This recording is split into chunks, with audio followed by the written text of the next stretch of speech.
ಈ ಕೃತ್ಯ ನಡೆಸಿದ ಉಗ್ರರಿಗೆ ಕಠಿಣ ಶಿಕ್ಷೆಯನ್ನ ಕೊಡಲೇಬೇಕು. ಅಗತ್ಯ ಬಿದ್ದರೆ ನಾನೇ ಮೋದಿ ಅವರಿಗೆ ಪತ್ರ ಬರೆದು ಸಲಹೆ ಕೊಡ್ತೀನಿ. ಕೇಂದ್ರ ಸರ್ಕಾರದ ಎಲ್ಲಾ ನಿರ್ಧಾರಕ್ಕೂ ನಮ್ಮ ಬೆಂಬಲ ಇದೆ ಅಂತ ಬೆಂಗಳೂರಿನಲ್ಲಿ ಮಾಜಿ ಪ್ರಧಾನಿ ದೇವೇಗೌಡರು ಹೇಳಿಕೆ ನೀಡಿದ್ದಾರೆ.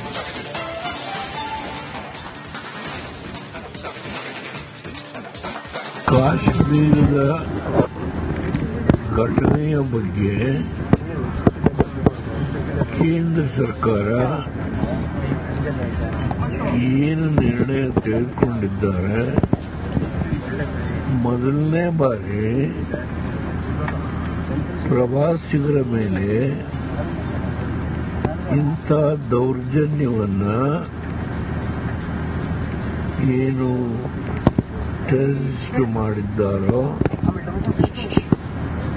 ಅದು ಪಾಕಿಸ್ತಾನದ ಬೆಂಬಲದಿಂದನೇ ಮಾಡಿದ್ದಾರೆ ಎನ್ನುವ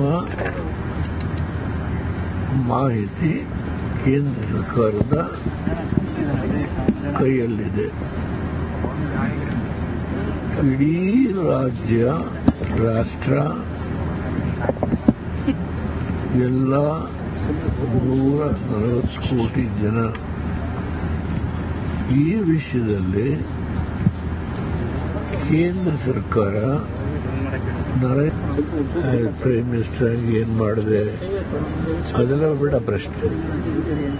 ನಾನು ಒಂದು ರಾಜಕೀಯ ಪಕ್ಷದ NDA ಸಂಬಂಧ ಇಟ್ಕೊಂಡಿರುವ ಸಮಾಜವಾದಿ ಜನತಾ ಪಾರ್ಟಿಯ ಇವತ್ತು ಮುಖಂಡನಾಗಿ ಹೇಳ್ತೇನೆ. ನಮ್ಮ ಪಕ್ಷ ಕುಮಾರಸ್ವಾಮಿ ಮಂತ್ರಿಗಳಿದ್ದಾರೆ, ನಾನು ಪಕ್ಷದ ಅಧ್ಯಕ್ಷನಾಗಿ ರಾಜ್ಯಸಭಾ ಸದಸ್ಯರಿದ್ದೇನೆ. ನಮ್ಮ ಪಕ್ಷದ ಫ್ಲೋರ್ ಲೀಡರು ನಮ್ಮ ಕೋಲಾರದ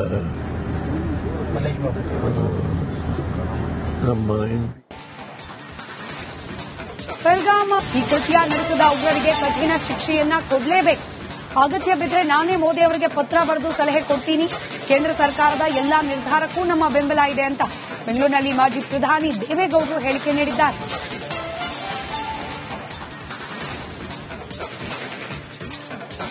ಕಾಶ್ಮೀರದ ಘಟನೆಯ ಬಗ್ಗೆ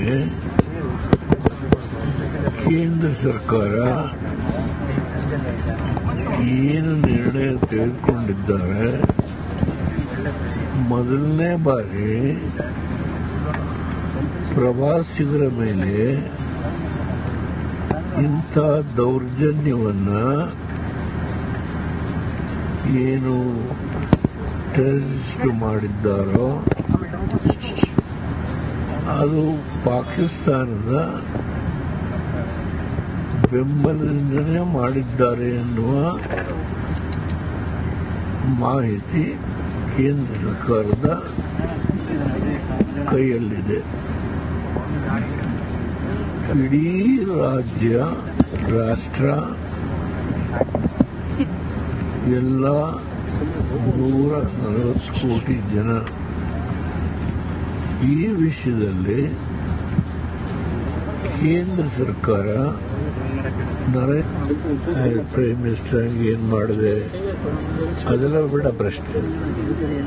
ನಾನು ಒಂದು ರಾಜಕೀಯ ಪಕ್ಷದ NDA ಸಂಬಂಧ ಇಟ್ಕೊಂಡಿರುವ ಸಮಾಜವಾದಿ ಜನತಾ ಪಾರ್ಟಿಯ ಇವತ್ತು ಮುಖಂಡನಾಗಿ ಹೇಳ್ತೇನೆ.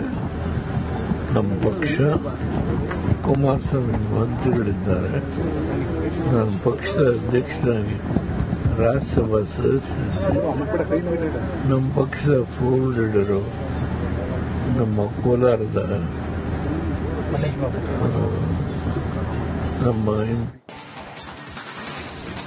ಬೆಳಗಾಂ ಈ ಕೃತ್ಯ ನಡೆಸಿದ ಉಗ್ರರಿಗೆ ಕಠಿಣ ಶಿಕ್ಷೆಯನ್ನ ಕೊಡಲೇಬೇಕು. ಅಗತ್ಯ ಬಿದ್ದರೆ ನಾನೇ ಮೋದಿ ಅವರಿಗೆ ಪತ್ರ ಬರೆದು ಸಲಹೆ ಕೊಡ್ತೀನಿ. ಕೇಂದ್ರ ಸರ್ಕಾರದ ಎಲ್ಲಾ ನಿರ್ಧಾರಕ್ಕೂ ನಮ್ಮ ಬೆಂಬಲ ಇದೆ ಅಂತ ಬೆಂಗಳೂರಿನಲ್ಲಿ ಮಾಜಿ ಪ್ರಧಾನಿ ದೇವೇಗೌಡರು ಹೇಳಿಕೆ ನೀಡಿದ್ದಾರೆ.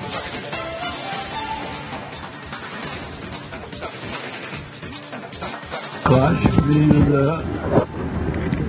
ಘಟನೆಯ ಬಗ್ಗೆ ಕೇಂದ್ರ ಸರ್ಕಾರ ಏನು ನಿರ್ಣಯ ತೆಗೆದುಕೊಂಡಿದ್ದಾರೆ, ಮೊದಲನೇ ಬಾರಿ ಪ್ರವಾಸಿಗರ ಮೇಲೆ ಇಂಥ ದೌರ್ಜನ್ಯವನ್ನ ಏನು ಟೆರರಿಸ್ಟ್ ಮಾಡಿದ್ದಾರೋ ಅದು ಪಾಕಿಸ್ತಾನದ ಬೆಂಬಲದಿಂದಲೇ ಮಾಡಿದ್ದಾರೆ ಎನ್ನುವ ಮಾಹಿತಿ ಕೇಂದ್ರ ಸರ್ಕಾರದ ಕೈಯಲ್ಲಿದೆ. ಇಡೀ ರಾಜ್ಯ, ರಾಷ್ಟ್ರ, ಎಲ್ಲ 140 ಕೋಟಿ ಜನ ಈ ವಿಷಯದಲ್ಲಿ ಕೇಂದ್ರ ಸರ್ಕಾರ ಪ್ರೈಮ್ ಮಿನಿಸ್ಟರ್ ಏನ್ ಮಾಡಿದೆ ಅದೆಲ್ಲ ಬಿಡ ಪ್ರಶ್ನೆ. ನಾನು ಒಂದು ರಾಜಕೀಯ ಪಕ್ಷದ NDA ಸಂಬಂಧ ಇಟ್ಟುಕೊಂಡಿರುವ ಸಮಾಜವಾದಿ ಜನತಾ ಪಾರ್ಟಿಯ ಇವತ್ತು ಮುಖಂಡನಾಗಿ ಹೇಳ್ತೇನೆ. ನಮ್ಮ ಪಕ್ಷ ಕುಮಾರಸ್ವಾಮಿ ಮಂತ್ರಿಗಳಿದ್ದಾರೆ. ನಾನು ಪಕ್ಷದ ಅಧ್ಯಕ್ಷನಾಗಿ ರಾಜ್ಯಸಭಾ ಸದಸ್ಯರಿದ್ದೆ. ನಮ್ಮ ಪಕ್ಷದ ಫ್ಲೋರ್ ಲೀಡರು ನಮ್ಮ ಕೋಲಾರದ ನಮ್ಮ ಬೆಳಗಾಂ ಈ ಕೃತ್ಯ ನಡೆಸಿದ ಉಗ್ರರಿಗೆ ಕಠಿಣ ಶಿಕ್ಷೆಯನ್ನ ಕೊಡಲೇಬೇಕು. ಅಗತ್ಯ ಬಿದ್ದರೆ ನಾನೇ ಮೋದಿ ಅವರಿಗೆ ಪತ್ರ ಬರೆದು ಸಲಹೆ ಕೊಡ್ತೀನಿ. ಕೇಂದ್ರ ಸರ್ಕಾರದ ಎಲ್ಲಾ ನಿರ್ಧಾರಕ್ಕೂ ನಮ್ಮ ಬೆಂಬಲ ಇದೆ ಅಂತ ಬೆಂಗಳೂರಿನಲ್ಲಿ ಮಾಜಿ ಪ್ರಧಾನಿ ದೇವೇಗೌಡರು ಹೇಳಿಕೆ ನೀಡಿದ್ದಾರೆ.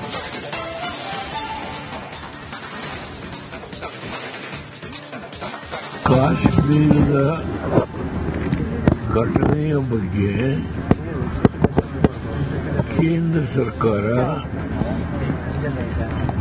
ಏನು ನಿರ್ಣಯ ತೆಗೆದುಕೊಂಡಿದ್ದಾರೆ, ಮೊದಲನೇ ಬಾರಿ ಪ್ರವಾಸಿಗರ ಮೇಲೆ ಇಂಥ ದೌರ್ಜನ್ಯವನ್ನ ಏನು ಟೆರರಿಸ್ಟ್ ಮಾಡಿದ್ದಾರೋ ಅದು ಪಾಕಿಸ್ತಾನದ ಬೆಂಬಲದಿಂದಲೇ ಮಾಡಿದ್ದಾರೆ ಎನ್ನುವ ಮಾಹಿತಿ ಕೇಂದ್ರ ಸರ್ಕಾರದ ಕೈಯಲ್ಲಿದೆ. ಇಡೀ ರಾಜ್ಯ, ರಾಷ್ಟ್ರ, ಎಲ್ಲ 140 ಕೋಟಿ ಜನ ಈ ವಿಷಯದಲ್ಲಿ ಕೇಂದ್ರ ಸರ್ಕಾರ ಪ್ರೈಮ್ ಮಿನಿಸ್ಟರ್ ಏನ್ ಮಾಡಿದೆ ಅದೆಲ್ಲ ಬಿಡ ಪ್ರಶ್ನೆ. ನಾನು ಒಂದು ರಾಜಕೀಯ ಪಕ್ಷದ NDA ಸಂಬಂಧ ಇಟ್ಟುಕೊಂಡಿರುವ ಸಮಾಜವಾದಿ ಜನತಾ ಪಾರ್ಟಿಯ ಇವತ್ತು ಮುಖಂಡನಾಗಿ ಹೇಳ್ತೇನೆ. ನಮ್ಮ ಪಕ್ಷ ಕುಮಾರಸ್ವಾಮಿ ಮಂತ್ರಿಗಳಿದ್ದಾರೆ. ನಾನು ಪಕ್ಷದ ಅಧ್ಯಕ್ಷನಾಗಿ ರಾಜ್ಯಸಭಾ ಸದಸ್ಯರಿದ್ದೆ. ನಮ್ಮ ಪಕ್ಷದ ಫ್ಲೋರ್ ಲೀಡರು ನಮ್ಮ ಕೋಲಾರದ ನಮ್ಮ